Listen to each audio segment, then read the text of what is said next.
I don't know about you, but I'd rather work with a tool than maintain it. And I do not get into the zen of sharpening knives. Right here I've got a few knives and a few ways to sharpen them.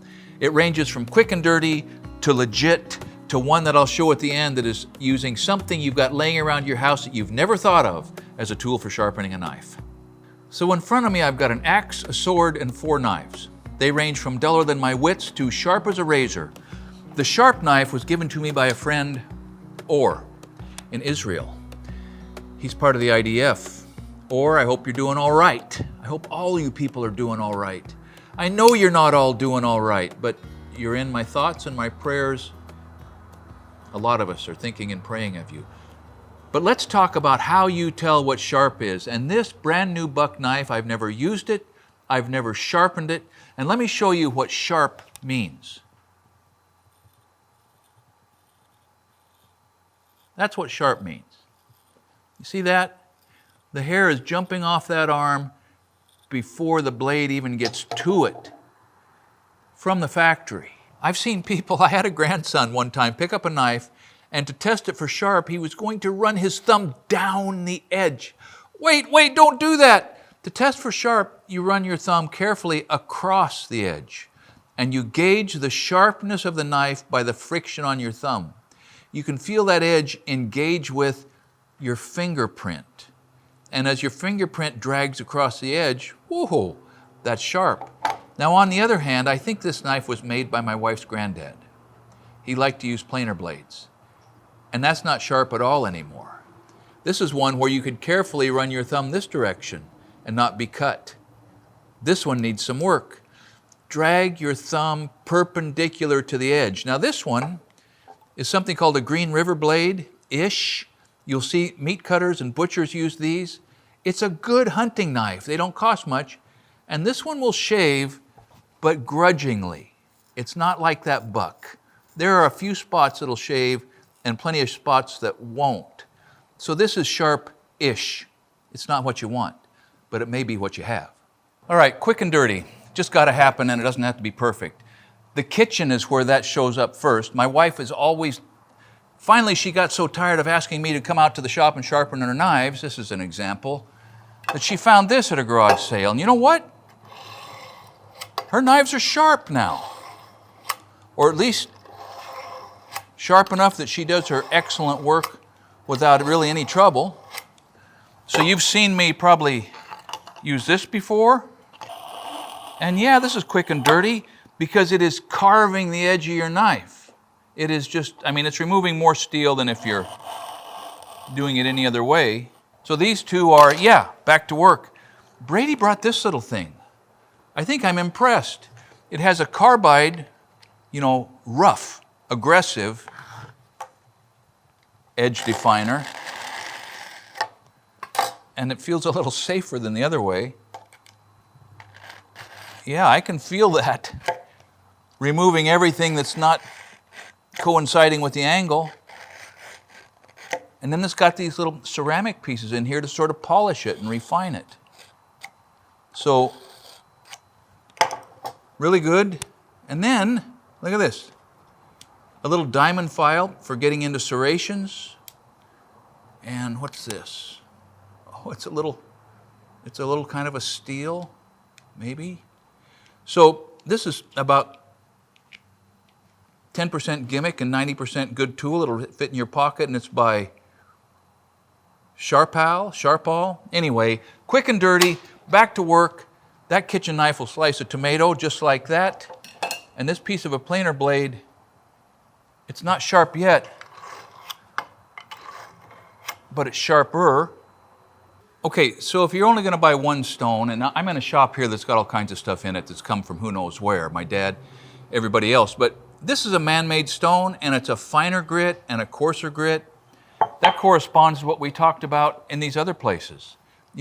Coarser cut, finer cut, because sharpening is kind of 2 steps. It's removing the material down to the edge, the bevels are established, and then it's polishing that bevel to remove the little micro serrations and make it as uniform and smooth on the edge as you can get it. So a man-made stone that's got a rougher side and a smoother side, yes, all you're trying to do is get back to work. Arkansas stones are well regarded, right? This is, I think, an oil stone. This is a buck honing oil. I think oil is oil. I've been told that what the oil or water does is floats the little bits away from the stone so the stone doesn't just load up and become clogged. But an Arkansas stone is not very rough, and you're going to be spending some time.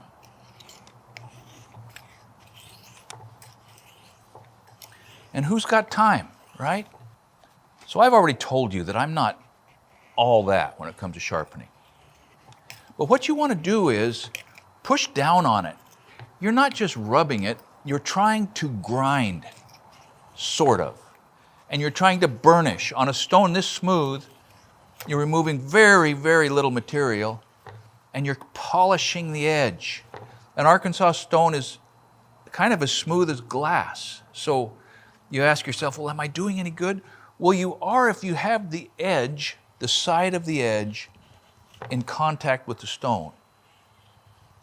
And you can feel the friction increase when you get down to where the stone is not as smooth or dirty. And then you change the direction, and you push down hard. It's a cutting motion that's not cutting, it's smoothing. There are channels on YouTube that are devoted to sharpening. And it becomes almost metaphysical, the way guys, careful,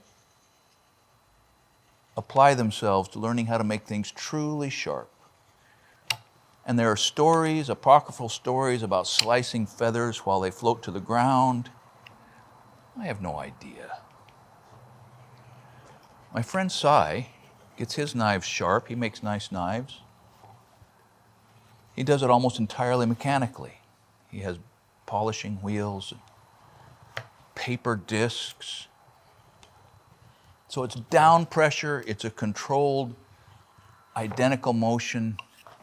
It's checking what you've done by looking at the edge, looking to see if any light reflects, dragging your slightly oily thumb across the edge. And if you got any hair left on your arm, try to cut it off. There we're getting better. See that, boys? That is better. Now, I'm not even going to touch this knife to this stone because, buddy, it's sharp and it's uniform and it's clean, which brings up another way of telling whether or not it's sharp. If a knife is sharp, there's no light reflecting from the edge because the edge comes down so small, it's not bouncing any light off of the edge itself. And believe it or not, in good light, you can sometimes see a little glint right along the cutting edge.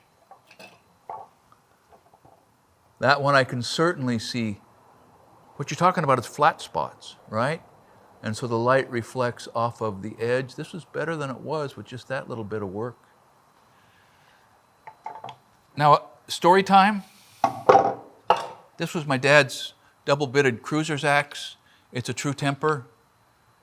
One time, as a probably 8th grader, I was lifting some trees using his climbing gear and taking the branches off. My dad apparently thought I couldn't kill myself doing that. And on a whim, see, a cruiser's axe has 2 bits. And so you put a flat spot on the side of the end of the handle that coincides with the bit that you don't mind using in the dirt for roots near rocks. Sure enough, that's got a little chip in it. And the edge that you want to keep sharp, you keep round. So when you're working, you keep, anyway. On a whim, I decided I was going to make this sharp. And I got it sharp enough to shave, sort of. I had heard that the pioneers could do that. Abraham Lincoln said if I have, what did he say? If I have 8 hours to cut down a tree, I'll spend 6 of those hours sharpening the axe. That's not right, but you get it. And then this is a sword I made for my wife. It needs to be polished up. It's made out of a piece of a railroad spring and a big ball bearing, and I'm going to make some more of these for my grandkids. And at one point, I had this sharp enough to cut the ponytail off of my friend's college freshman daughter. She wanted her ponytail on her bucket list cut off with a sword, so her brother obliged her with this. I then blunted it, because who needs a sword that sharp around the shop? So let's just jump to the end of this, because I promised you that I would show you how to sharpen a knife on an item that you have sitting around your house that you've never thought of as a knife sharpener. Are you ready? So the last item, and this came to me from the comments. I read all the comments. The comments are where the high value aspect of this channel really is. The guy said, hey, did you know that you could sharpen a knife on the bottom of a ceramic coffee cup? And I thought, well, of course you can, because ceramic is hard and it's an abrasive. Well, I found, I think, the ideal coffee cup. It's Tormek, made in Sweden. Their motto is stay sharp. And they sent me their sharpening system 6 years ago. It's a beautiful thing. It will sharpen anything. And as it turns out, even their coffee cups. Hear that? It's like a round whetstone. And it removes a little material and it burnishes an edge. And ceramic, wherever you find it, is harder than steel. And so it's doing the work. Now, I don't think we've taken this knife from a condition of dull, which is where it was 10 minutes ago, to a condition of sharp. No, it's not sharp, but it's sharper. And yeah, I can still see the edge itself, but there's more friction on my thumb. Now, the last step in sharpening, once you're sharp, this is not close enough yet to worry about that, is to strop it. And one way to do that is on a piece of leather. Maybe I'll do this. The idea is that when you sharpen a knife, particularly if it's not a terribly hard knife, you're going to get a wire edge, which is where the metal gets so thin and it's not that hard that it's a kind of a serrated little ribbon of steel that has been standing up there and it folds over. And once it folds over, the knife is dull. And so you try to fold that little ribbon wire edge, you're folding it back and forth until it breaks off, and you are polishing or burnishing the edge to reduce the serrations. Rough out leather is about right for that. You'll see butchers do a similar thing with a steel. They're burnishing the edge and they're standing up or breaking off the wire edge. It's a very subjective thing, and it takes a while. So, test it perpendicular, test it by looking. Don't cut yourself in your inspection process, and try to keep a sharp edge on everything you do. Thanks for watching Essential Craftsman, and keep up the good work.